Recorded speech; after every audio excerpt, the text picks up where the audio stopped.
I've just had jam on toast. And the problem of having a mustache when it comes to eating something sticky like jam is that it gets on my mustache. My mustache gets so sticky.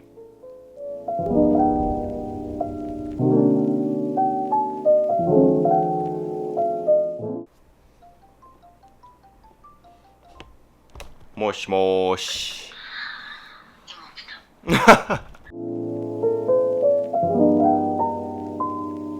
Bye-bye.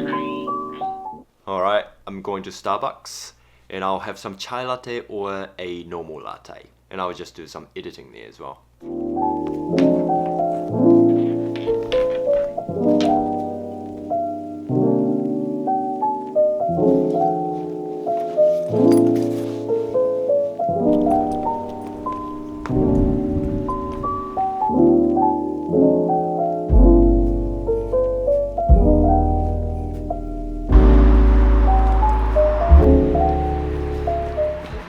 I want to talk about vulnerability.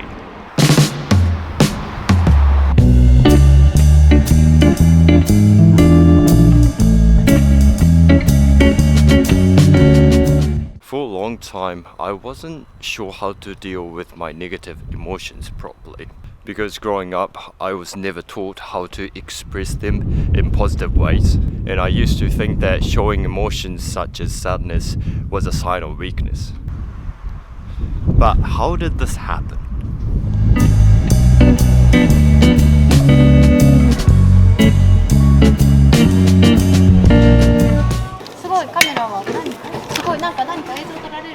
そうですね、自分 YouTube とかやってて YouTube に撮るんですか？はい、まあちょっとですけどすごいはい、今なんかブログみたいな感じで作ってるんですけどそうなんですねすいませんありがとうございますありがとうございます。ゆっくりしてってください。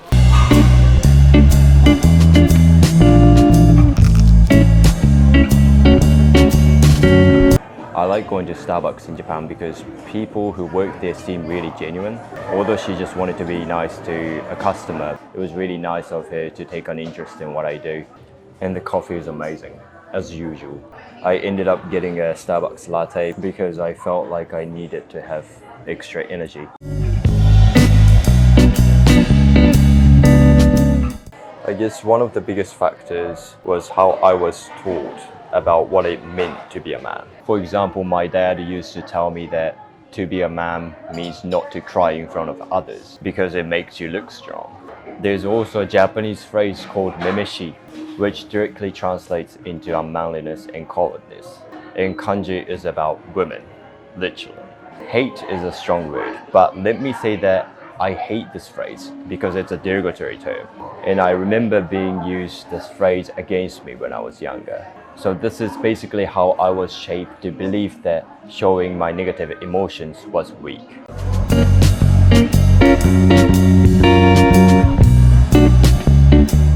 However, as I grew older, I came to understand that I completely disagree with this whole idea. But let me get to that later. So I tended to choose to ignore my negative emotions and keep things within myself because of the way I was taught and grew up in Japan. But what changed within me was definitely through an experience of studying abroad in New Zealand at the age of 15.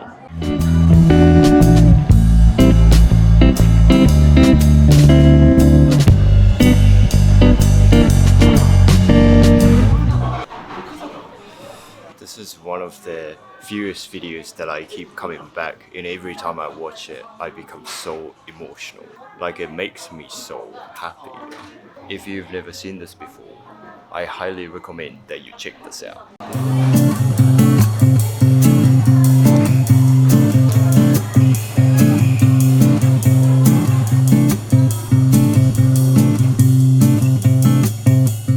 I was just editing one of the videos, but it was fun.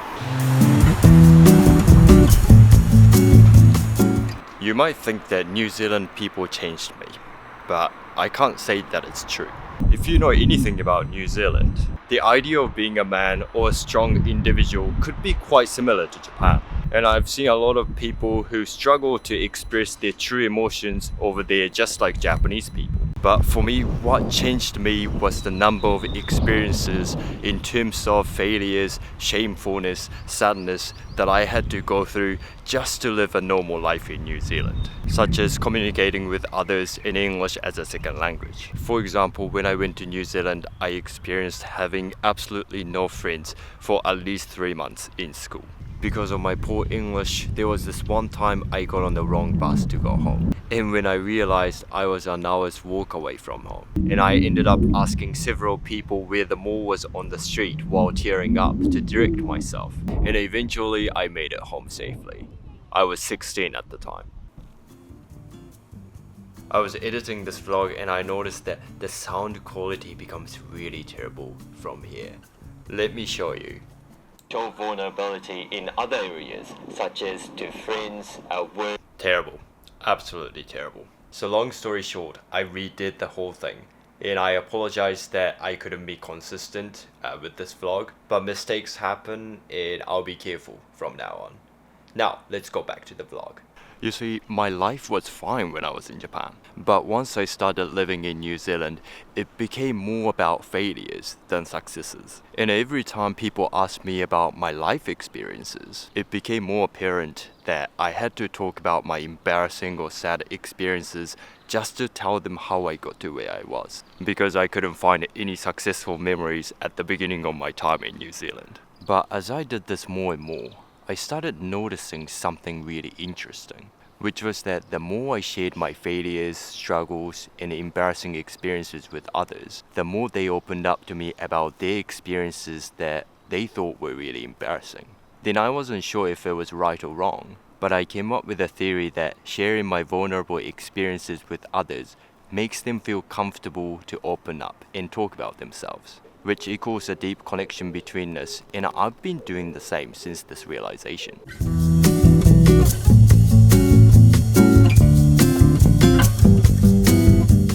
However, this doesn't always go well with everyone. And one area that I struggled to do this was in a relationship that I always thought that I could be true to myself the most. Say I happen to talk about my past relationships with my romantic partner, right? In my past relationships, there were so many times that I felt that I couldn't perfectly open up to her. It wasn't because I wanted to make it a secret or anything, but I already knew that sharing my vulnerability would likely cause an argument, so I chose not to, although I wanted to.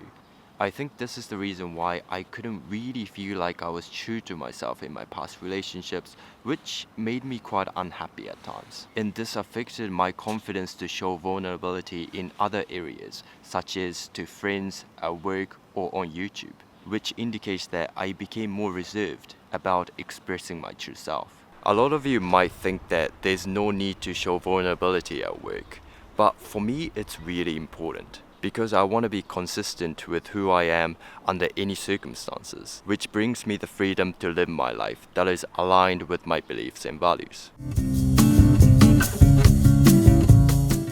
Anyway, my point is that it really hurts when your vulnerability doesn't get understood by loved ones, such as your family, friends, or romantic partner. And this might be the reason why a lot of us struggle to be vulnerable in the first place, because we've been hurt by our important people in the past. I've been there, but what helped me the most was my belief that being vulnerable to others is the way of showing my true human side, and the key element to connecting with them. And no matter how painful the path was going to be, I always tried my best to choose to be vulnerable. And lucky for me, I have finally met someone who I can truly feel that I'm able to open up to and be myself around. I believe this happened because I promised myself that I wouldn't compromise to become someone else in my relationship anymore, and she came into my life. Then for the first time in my life, I feel so consistent with who I am under any circumstances. Like for instance, I'm pretty much the same talking to all of you on YouTube versus when you meet me in real life. Although I might come across as a bit shy because I'm an introvert. For me, being vulnerable is about having the courage to be imperfect and being kind to ourselves first so that we can be kind to others. What made us vulnerable in the first place made us beautiful. What we have experienced in the past made us who we are. So there's nothing to be ashamed of the experiences that we have had in the past, especially the negative ones that we hesitate to share with others. I guess we tend to blame external things as to why we cannot be vulnerable. In my case, I blamed my dad, the education system that didn't seem to give a toss about how we were feeling, etc. for a long time. But at the end of the day, I realized that I'm fully responsible for my own life. I didn't grow up in the old era, so I don't know what it was like back then. And it might have been that not being vulnerable worked in their favor. But we live in such a different time in comparison to what it used to be.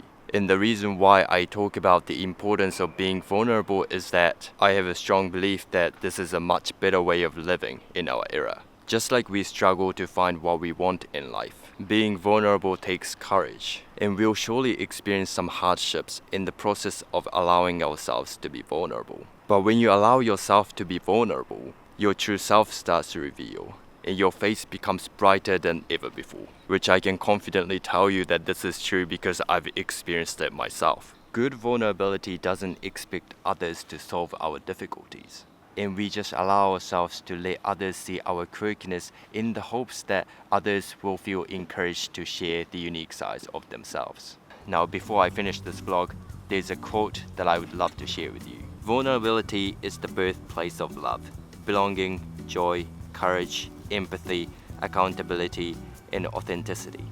If we want greater clarity in our process or deeper and more meaningful spiritual lives, vulnerability is the path. I think this is really beautiful. Okay, I have to go to work.